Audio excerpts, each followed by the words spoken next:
très exactement hier matin, il y a 65 ans, Jules Rému entrait en salle d'opération. Et il n'en est pas ressorti vivant. Voilà. Donc, beaucoup de questions, beaucoup d'interrogations. Et vous devez cette communication à Michel Galabru, que j'ai eu la chance de voir l'an dernier dans une pièce au Théâtre Marigny, d'ailleurs où Rému avait joué, dans une pièce racontant l'échange épistolaire entre Marcel Pagnol et Jules Rému. Et à la fin, on assiste effectivement, non pas à la mort de Rému, mais à l'évocation de son décès. Et quand j'ai entendu cette phrase, j'ignorais totalement que Rému était décédé d'un accident d'anesthésie. Donc on s'en a fait qu'un tour et je me suis dit, il faudra absolument qu'on en parle l'année prochaine. Et Jean-Bernard, très gentiment, donc l'a accepté. Alors trois parties. D'abord, tout ce qui a précédé cet accident d'anesthésie. Ensuite, un survol complètement acrobatique mais indispensable sur le chloroforme, donc qui est une longue histoire. Et puis ensuite, un procès. Donc j'ai utilisé une fiction, et pour un homme comme Rému, j'ai été invité, une fiction reconstituant en quelque sorte un procès qui n'a jamais eu lieu. Alors tout commence en Saône-et-Loire. Tout commence en Saône-et-Loire, au nord de Mâcon. Le 11 mars, on est un lundi, le 11 mars 46 sur la RN6, et Rému descend en voiture de Paris où il habitait, et il y était à demeure, jusqu'à Monte-Carlo avec son producteur Ducharme, avec Yves Mirande, qui était un auteur dramatique assez connu à l'époque, et ils avaient le projet donc d'un nouveau film que Rému, dont Rému bien sûr devait avoir la vedette. Et donc cette joyeuse équipée donc est partie dans une puissante Lincoln 18 cylindres, excusez du peu. Rému est assis à l'arrière, à côté de Yves Mirande, et devant donc il y a Ducharme et sa secrétaire donc, qui conduisent. Et un peu avant Mâcon, à Fleurville très exactement, à l'intersection de la route qui arrive de Pont-de-Vaux, bon, pour ceux qui connaissent parfaitement la Saône-et-Loire, c'est évident. Donc sur la RN6, la voiture a probablement eu un pneu éclaté, fait une embardée, se retrouve sur le toit. Les passagers avant arrivent à peu près à sortir indemnes, mais Rému se tord de douleur à l'arrière. Yves Mirande est également blessé. Alors les blessés sont conduits à la clinique Denis, à Mâcon. Vous apercevez donc Mâcon, et la clinique Denis, faites-moi confiance, donc elle est cours Moreau, donc un petit peu derrière cette rangée d'immeubles. Et là, le diagnostic tombe, fracas du tibia et du genou. Et bien sûr, bon, Rému comprend que là, il en a pour un bon moment, et il se fait transporter à Paris. La presse se fait l'écho de cet accident. Au passage, on note que les journaux sont quand même un peu fantaisistes, donc il faut s'en méfier. Il n'a pas du tout passé la nuit à Joigny, donc, mais à Mâcon. Et donc, il est admis dans la clinique de la rue Lyotet. Madame Cousin, on a cherché pendant des semaines la clinique Lyotet, et en fait c'est la clinique de la rue Lyotet. Et j'ai même retrouvé l'immeuble qui est aujourd'hui en vente. Voilà, donc s'il y en a qui sont intéressés. Donc dans cette clinique Lyotet, Rému va être opéré de son genou, on met des broches.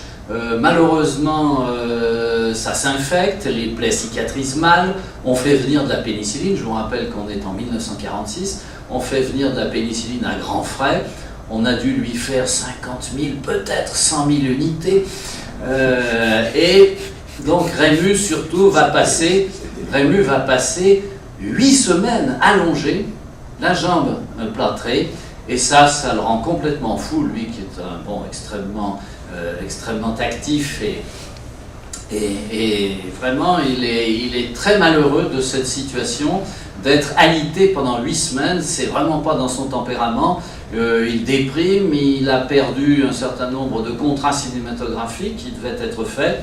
Donc quand il sort de la clinique le 6 mai 1946, Rému est tout heureux, la foule des photographes se presse à la porte de la clinique. Vous voyez, donc il sort, il est encore sur son brancard, et c'est jour d'élection, et il arrive au bureau de vote. On va désigner, donc approuver la constitution de la 4e République. Oui, tout est célèbre, hein. Chez Rému, il ne fait pas les choses à moitié, donc il arrive au bureau de vote, bien sûr acclamé. Et puis les semaines passent, vous le voyez ici avec son fidèle ami Paul Olivier, qu'on retrouvera un petit peu plus tard. Donc il est plus contraint au brancard. Il arrive même au Fouquet's un jour en brancard, sous les tonnerres d'applaudissements. Donc là, il commence à se promener avec ses cannes. Donc ça va un petit peu mieux. On est au mois de juillet, au mois d'août, et Ducharme, qui était donc à l'avant de la voiture, l'invite à venir passer quelques semaines donc chez lui. Et là, il va suivre une cure thermale à Bourbonne-les-Bains. Il reprend un petit peu le moral, tout va bien. Jusqu'à, malheureusement, il commence à souffrir depuis quelques semaines de crises hémorroïdaires de plus en plus violentes. Et fin août, il se rend à l'évidence, il faut aller consulter un chirurgien, et il se rend à l'hôpital américain de Neuilly. Rendez-vous est pris avec le chirurgien pour un petit geste, c'est 3 fois rien, et il rentre à l'hôpital américain le 18 septembre 1946. Il est à la chambre 201, alors vous verrez que ça, ce sont des renseignements extrêmement exacts que j'ai pris à la source. Donc il est dans la chambre 201 de l'hôpital américain. On est le 18 septembre, il y a un certain nombre d'amis qui viennent le voir, il y a Maurice Chevalier, il y a Jean Gabin. Le 19 septembre, il est transfusé, en raison probablement d'une anémie, je n'ai malheureusement pas les chiffres de l'hémogramme. Et le 20 septembre au matin, l'opération est prévue pour 10h30, 11h. Il y a là son épouse, Esther Rému, également Paul Olivier. Et il quitte donc sa chambre sur un brancard. En plaisantant, il dit à Esther, tu me prépares un bon steak bien bleu avec quelques frites bien molles comme je les aime, et bien sûr un verre de Beaujolais parce qu'il était effectivement un bon vivant. Il est 11h, Paul Olivier sort dehors, fumer une cigarette, et tout à coup, à 11h50, il aperçoit le chirurgien et ses 2 assistants. Donc il y a le docteur Messon, qui était le médecin traitant de Rému, qui assistait à l'opération, et un docteur de Birmingham, dont je n'ai pas retrouvé la trace, qui était également présent. Les 3 hommes ont une mine consternée, prennent à part Esther Rému et lui disent « Madame Rému, voilà, je regrette de vous dire que votre mari était victime d'une syncope blanche. » Alors Esther Rému ne comprend pas tout de suite, elle lui dit « Mais bon, il va revenir. On a tenté tout ce que l'on pouvait, on a fait de la réanimation, mais malheureusement, il ne reviendra pas. » Que s'était-il donc passé? Le lundi matin, par un temps magnifique, les obsèques de Rému drainent des milliers de personnes. Et ce lundi 23 septembre, donc Marcel Pagnol va faire une homélie donc devant le cercueil de ce qu'il appellera à la fois son père, son frère et son enfant, et son fils. Alors le chloroforme. Le chloroforme, alors là, je m'excuse, mais on va galoper parce que reparler du chloroforme sur un peu plus d'une centaine d'années, c'est quand même un peu une gageure. Alors, le socle de cet exposé, c'est bien entendu mon bréviaire sur ma table de nuit, qui est l'ouvrage de Marie-Thérèse Cousin, qui devrait être dans toutes les bibliothèques de tous les anesthésistes réanimateurs de France et d'outre-mer. Alors, 1847, bien sûr, James Young Simpson, l'obstétrique, le chloroforme, la reine Victoria, vous connaissez tout ça, l'accouchement, bien sûr, du petit Léopold, c'est pas Simpson d'ailleurs, mais c'est John Snow, avec donc son célèbre inhalateur. Donc on est en 1848.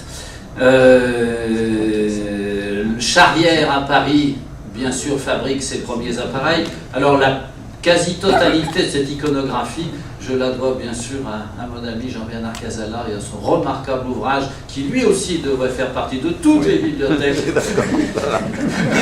Voilà. Paru chez Glyph Éditions. Voilà, on le trouve dans les bonnes librairies. Donc Charrière, bien sûr, fabrique son premier chloroformisateur. Alors le chloroforme, c'est tout à fait étonnant. Il y a un matériel extrêmement simple.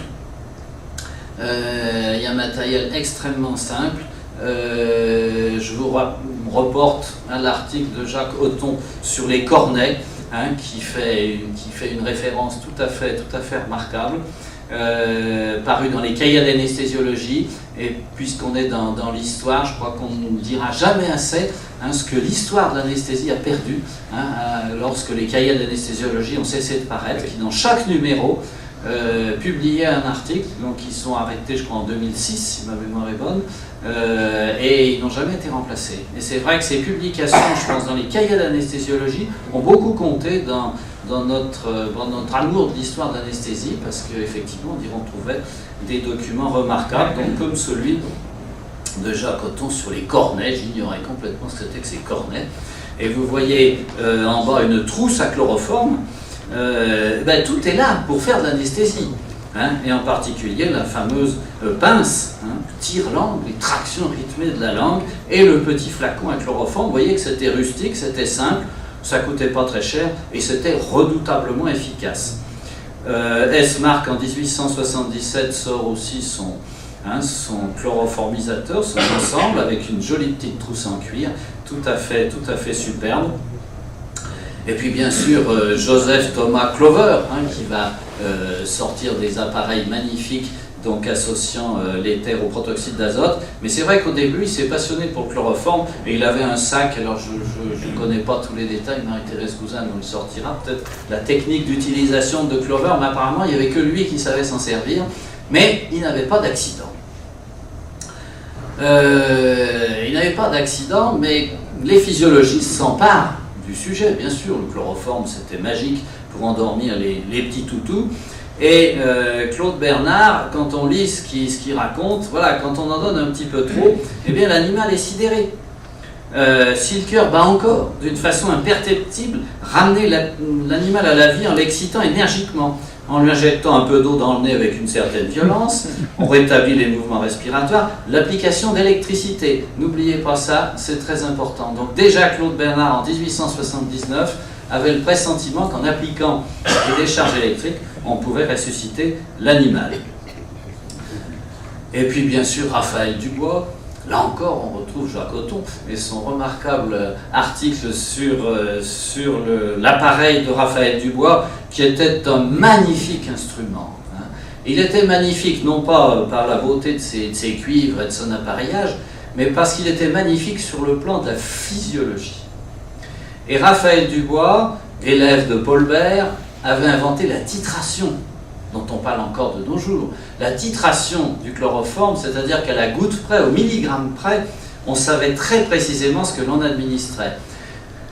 Et c'est vrai, quand on regarde le détail de cette machine, on est subjugué par ses qualités, donc, et par son utilisation. Malheureusement, les chirurgiens trouvaient que c'était encombrant. C'est vrai qu'à la place d'un mouchoir, d'une compresse ou d'un petit entonnoir, d'un petit cornet, c'était plus encombrant. Donc les chirurgiens n'en voulaient pas, et on conseillait à Raphaël Dubois de retourner s'occuper de ses lapins, de ses chats, et surtout pas de venir dans les salles d'opération.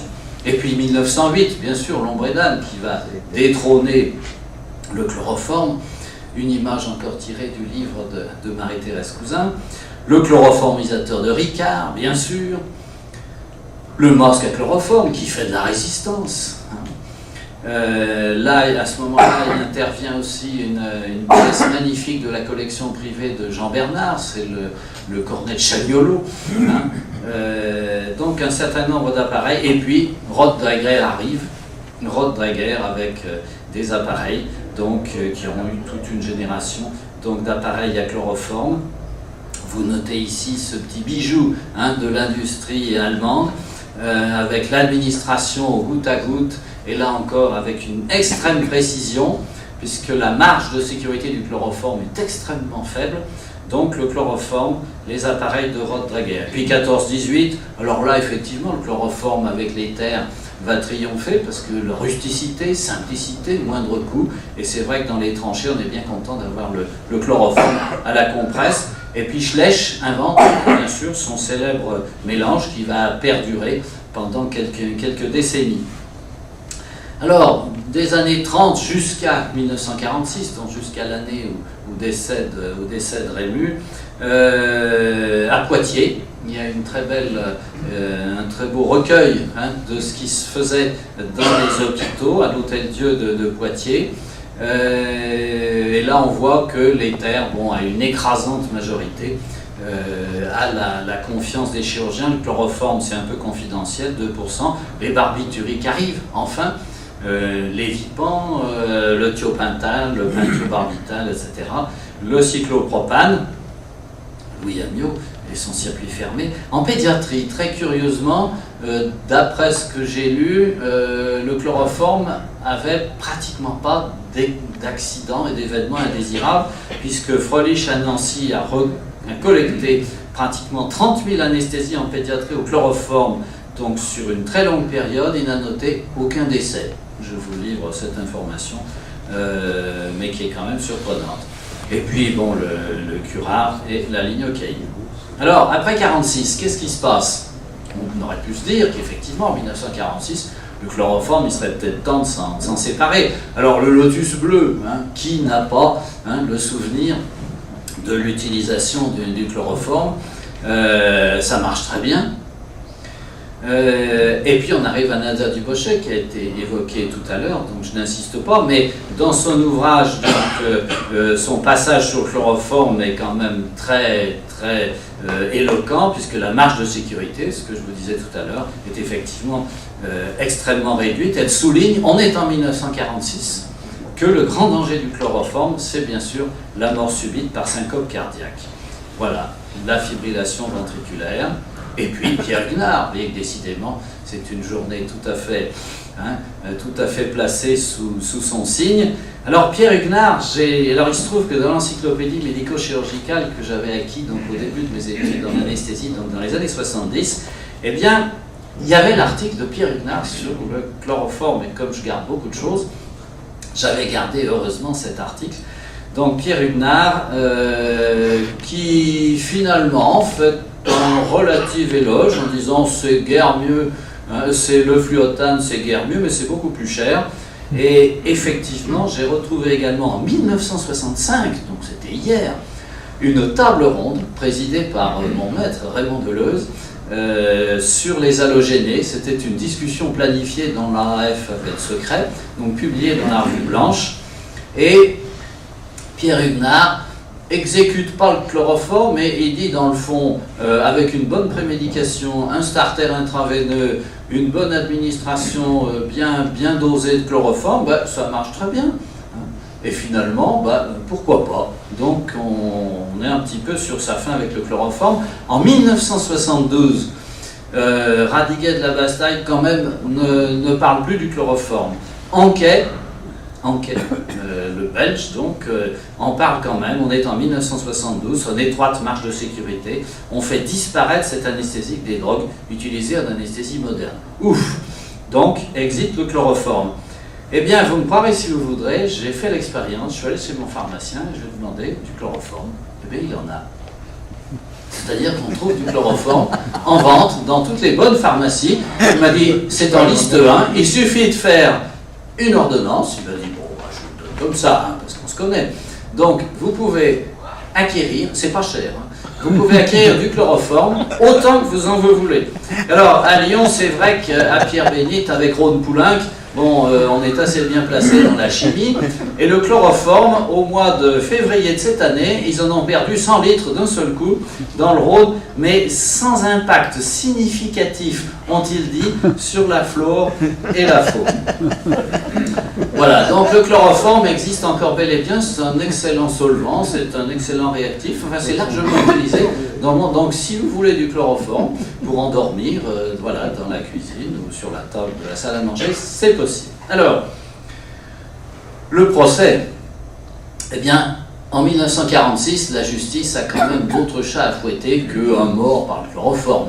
Le procès de Nuremberg est bien avancé, les médecins nazis sont sur la sellette, le bagne de Cayenne ferme ses portes, 1946, et puis il y a l'épuration. Donc 1946, faire un procès pour une sombre histoire de chloroforme, vraiment ça vaut pas le coup. Brièvement, on va survoler des controverses.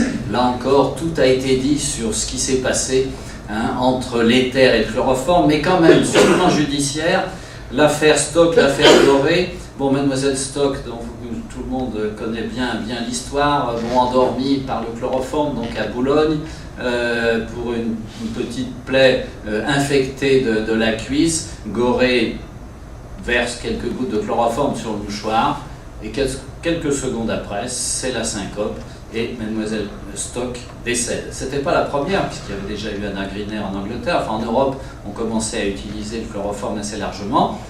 La justice est saisie, premier non-lieu, mais aussi l'Académie de médecine, l'Académie des sciences, et on commence à discuter, et il y a Malguen, et il y a Cédillo, et il y a Velpeau. Et en 1855, l'affaire Breton, et Velpeau dit « mais non, le chloroforme, oui, mais non ». La mort peut arriver, même quand on a agi avec la plus grande prudence et d'après les règles de la science. Et il a cette phrase magnifique, eh bien, si on condamne mon confrère, eh bien, je reviendrai quelques années auparavant, ça ne me gênera pas, j'opérerai sans anesthésie. Les magistrats se sont inclinés, et donc l'affaire Breton a été classée. Alors, les règles de la science, dans les années 1850, eh bien, on a, là encore, on a un militaire tout à fait exceptionnel qui s'appelle Lucien Jean-Baptiste Baudens, qui, en 1852, donc vous vous rendez compte, ça, à quand ça remonte? Eh bien, il précise dans une communication à l'Académie des sciences tout ce qu'on peut savoir, non seulement à l'époque, mais encore aujourd'hui, sur la préparation du patient, sur la visite préopératoire, sur la surveillance du patient et sur la réanimation des accidents au chloroforme, en 12 règles. C'est absolument remarquable, et c'est vrai que Jean-Baptiste Baudens, on lui doit beaucoup.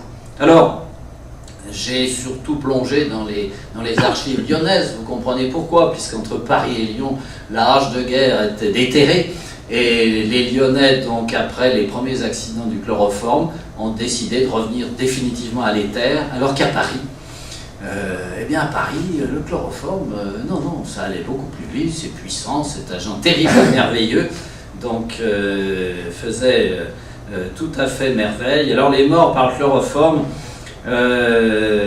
voilà, donc des statistiques, des chiffres tout à fait éloquents, des autopsies, on commence à voir un certain nombre de doutes, et pour vous donner une idée du niveau des invectives, vous voyez qu'à Boston, donc, où il y a la statue de Morton, eh bien, il propose qu'on élève en face de lui un monument de marbre noir en mémoire des victimes du chloroforme. Les noms des morts n'y pouvant pas tous être inscrits en grosses lettres, on pourrait du moins y graver leurs initiales. Sur le piédestal serait un Anglais expirant tenant d'une main une bouteille de chloroforme. C'est extraordinaire.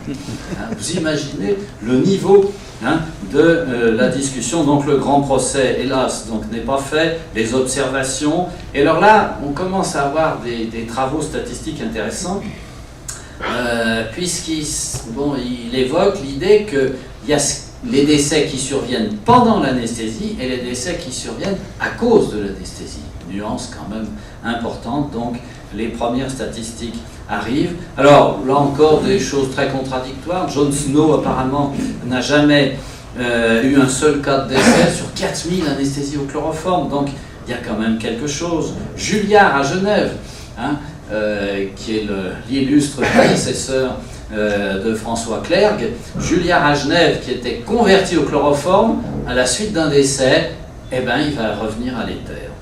Et en 1891, donc on commence à avoir des statistiques. Le chloroforme, 4 fois plus de décès que l'éther, 5 fois plus, les statistiques générales, 4 à 5 fois plus. Donc tout le monde le sait, mais on continue à administrer le chloroforme. Il y a une thèse à cet égard, donc toujours à Lyon, qui est sans appel. On voit très bien qu'il y a 54 morts pour 152 000 inhalations, et que l'éther, bien sûr, en a beaucoup moins. Antonin Poncet, le grand chirurgien lyonnais, qui était un des supporters inconditionnels de l'éther, alors a une phrase tout à fait étonnante. Là encore, dans un mémoire à l'Académie de médecine, je vous rappelle qu'on est au début donc, du XXe siècle, et il dit, mais nous, les éthérisateurs, nous on est bien contents, mais c'est les chloroformisateurs qui veulent absolument discuter, remettre sur le tapis la discussion entre l'éther et le chloroforme, et ce mot, ce sont eux, permettez-moi l'expression, qui attachent le grelot. Donc c'est quand même assez savoureux. Alors, bon, il reprend bien sûr ce que disait Sédillot, le chloroforme pur et bien employé ne tue jamais, mais le même Sédillot, 1 seconde suffit quelquefois pour tuer le malade. Donc vous voyez que c'est quand même assez fâcheux. La mort par choc chloroformique, Bonnet, Didet, Pétrequin, Valette, tout le monde a abandonné le chloroforme. Donc là encore une discussion est plus dangereuse, ses conclusions. Donc manifestement les statistiques sont quand même nettement en faveur de l'éther. Et on cite Molière, il tue parce qu'il est meurtrier. Bon, voilà. Et il conclut, je vois que la meilleure chose à faire serait d'abandonner l'usage entier du chloroforme. Je vous rappelle qu'on est en 1901, donc on est 45 années avant le décès de Rému. Et la syncope adrénalino-chloroformique va avoir enfin son explication grâce à Goodman-Levy. Ce qui n'empêche que la Société de médecine légale de Lyon, en 1906, estime que le nombre des accidents mortels qui surviennent au cours des anesthésies étant excessivement minime par rapport au nombre de chloroformisations pratiquées, il serait exagéré de qualifier l'anesthésie chloroformique de pratique dangereuse. C'est pas pour quelques décès. Voilà. Alors, j'aime beaucoup cet aphorisme. L'éther est expansif, joyeux, indiscret et bavard. Le chloroforme est triste, morose et silencieux. Il est tellement triste, morose et silencieux qu'il faut quand même se souvenir que Horace Wells s'est suicidé avec, dans sa prison à New York. C'est-à-dire que l'un des grands pionniers de l'anesthésie au monde, donc, s'est suicidé au chloroforme. Chez Maupassant, vous avez un conte magnifique, la petite Yvette, qui se suicide au chloroforme, qui fait toutes les pharmacies, un peu comme j'ai fait, qui cherche du chloroforme, et on lui en vend des petits flacons. La mission d'expertise qui m'a été confiée, donc mission extrêmement classique, prendre connaissance du dossier, entendre tout sachant, établir les causes. Bon, les experts connaissent ces différentes phrases tout à fait rituelles. Et grâce à la petite fille de Rému, j'ai pu avoir cette pièce, disons, tout à fait essentielle, qui est la facture qu'a reçue Madame Veuve Rému en quittant l'hôpital américain. Alors, elle est pleine d'enseignements, cette facture. Vous voyez déjà qu'il y a eu des examens de laboratoire. Laboratoire, 1310 francs.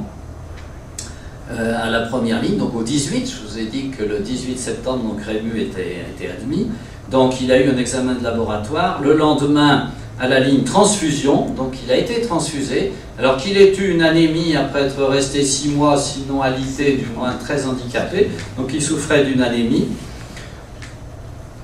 2 assistants donc présentent leurs honoraires, l'anesthésiste est au même niveau, et dessous les charges mortuaires. Qui sont quand même 800 francs. Bon, c'est moins cher que l'anesthésie, mais enfin bon. Voilà. Donc je dois à Madame Isabelle Noin Rému, donc qui est la petite fille de Rému, qui m'a fourni ce document. Je ne saurais trop remercier de cette pièce. Et je me suis dit, avec ça, eh bien allons-y, on va retrouver des dossiers, on va retrouver des traces de cette mort de Rému. Hélas, bon, j'ai fait chou blanc à l'hôpital américain. Donc, aucune trace du séjour de Rému, donc en 1946, ce qui n'est pas surprenant, mais ces archives, mon Dieu, il ne faut plus rien jeter. Alors la syncope blanche, quelques questions, je vous ai dit qu'on allait avoir beaucoup de questions. Le chloroforme, l'alternative anesthésique, Rému pouvait-il être réanimé? Voilà une belle question de concours. La syncope blanche, redoutée, qui est caractéristique de la syncope adrénalino-chloroformique. Alors étonnant, là c'est dans un ouvrage de manuel de l'infirmière hospitalière, les injections intracardiaques d'adrénaline, je ne suis pas sûr que c'était la bonne solution. Voilà ce fameux manuel de l'infirmière, donc qui est sorti en 1927, une salle d'opération, donc qui devait être à peu près l'état. Et alors, à droite, le chloroformisateur de Ricard, mais c'est pas pour ça que je vous le montre, mais c'est pour les gestes de réanimation. Donc l'infirmière hospitalière, l'infirmière de bloc opératoire peut être appelée à seconder le médecin au moment du danger.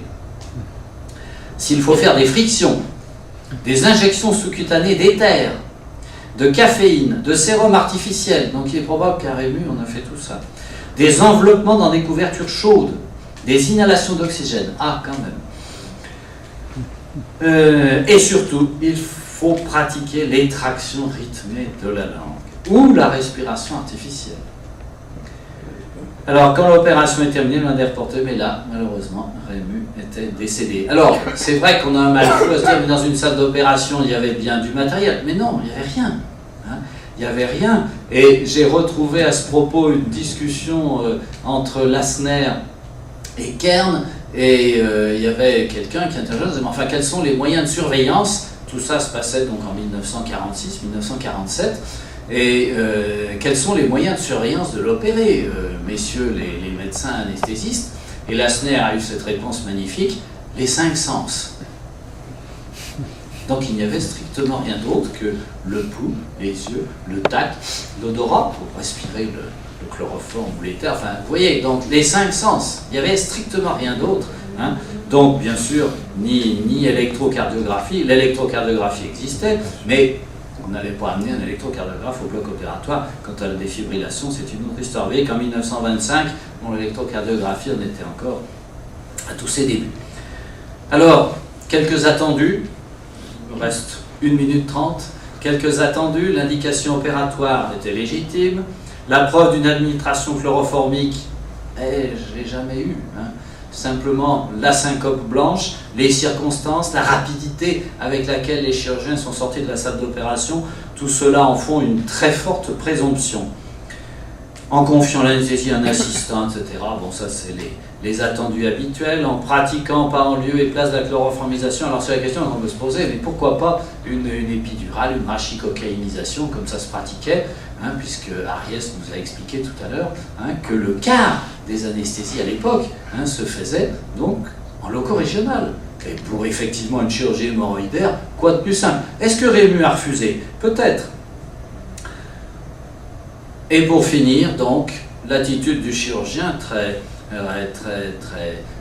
qui est immédiatement sorti de la salle d'opération pour informer Madame Rému personnellement, n'a pas négligé son devoir élémentaire d'humanité. Attendu que, pour retenir la culpabilité du docteur B, du chef d'homicide involontaire, les éléments constitutifs d'un manquement caractérisé au regard de l'article 221.6 du Code pénal ne nous paraissent pas réunis, le magistrat de l'instruction prononce un non-lieu à poursuivre le docteur B. Voilà, donc Rému, les inconnus dans la maison, 1942, une voix s'est éteinte, c'est cette phrase qu'a prononcée Maurice Rostand donc, au cours des obsèques, quand s'éteint cette voix fameuse et familière, Pagnol pleure ici-bas, là-haut pleure Molière.